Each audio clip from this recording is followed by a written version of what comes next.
Today I'm going to do a little video around creating a customer and how to do that. Okay, so in VS1, go to your contacts drop down, and again, when you click on this, you'll get a number of options where you can just simply scroll down and you can see all your contacts here. Now, contacts are customers, suppliers, leads, employees, basically every person in your database or company in your database. If I want to be a little bit more specific, I simply click on one of the options across the bottom here, and there's my customer list, or come up the top and select customer list from here. So I can either create a new customer here or a new job.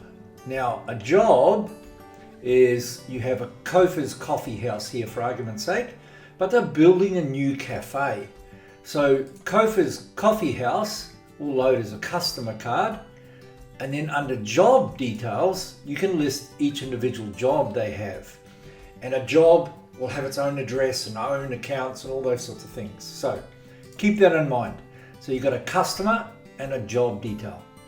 On the left, you can drill back into any one of those customer jobs at any point in time. But the basics behind your customer card are as follows. So you've got your name, email. Sales status is whether they are qualified, quote sent. Now this is more lead based, so this becomes a lot more relevant around a lead, and there's another video around that. All your normal information goes through here. Website, this field is for the website of that customer. So what's their website, where to go to. Whereas lead URL is if you have a company that provides you leads or sends you leads, they might have a link on that company's website that gave you this lead or customer in the first place. So if you have a lead generation company, you would put their lead URL for this Kofa's Coffee House in that field there. Now the rep is very relevant. It feeds into a lot of places where the rep becomes relevant. Who's looking after this customer? That's your rep, and source is obvious. Where did they come from? Now, across the top, you have equipment. This is for if you have customer equipment that you work on, and repairs and servicing. Most won't use this. Transaction list is a list of all the transactions you've ever done with this customer. Pretty simple, awesome to do. And again, you can click on any one of these and drill straight back into the original. Remember, you've got different appointments and payments made across the top. So sales, that'll load it all.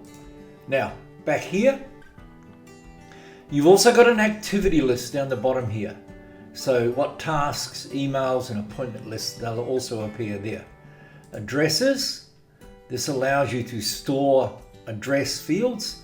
Typically, the billing address is the same as the shipping address. Now, keep in mind, you need to select using the Google, it'll find that address for you automatically and verify that address. This is very important for if you're shipping, particularly with Google, because it validates the address. It says it actually exists, and that's what you want there. You can also create multiple addresses for this customer. You can have as many as you like, and they would go here. Contacts is where you can store different information for that contact, and all the different contacts within the company will go here. Company info, again, is designed around a lead. So if you know their company number, what's their rough turnover, how many employees, how many users, and applications, just some fields you can store information about. Notes is fairly obvious.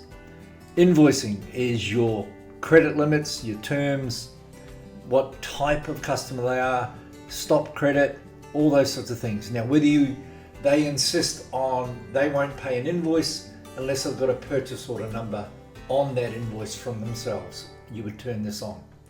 Now, customer type, this is where if they're a retail customer, wholesale customer, all those sorts of things, this customer type ties into your inventory. When we look at a product list, and I'll scroll down to, I'll use my apples here.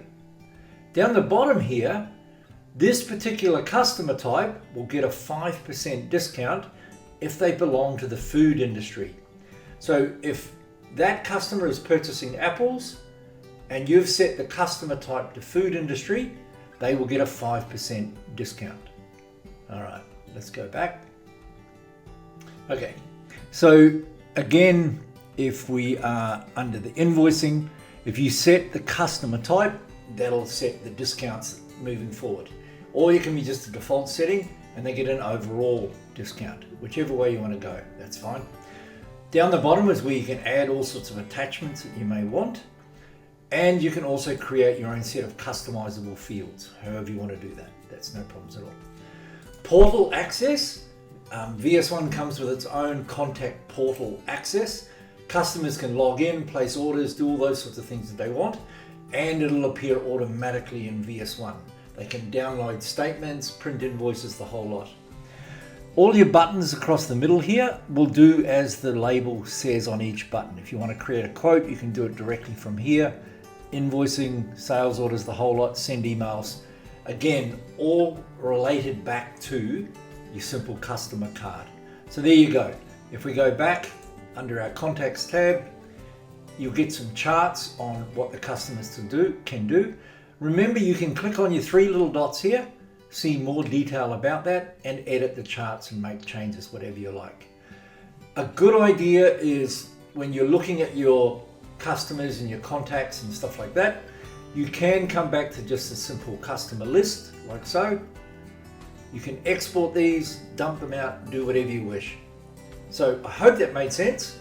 And again, if something is not clear, please just pause the video, go back, re-watch it, and run it from there. Hope that made sense.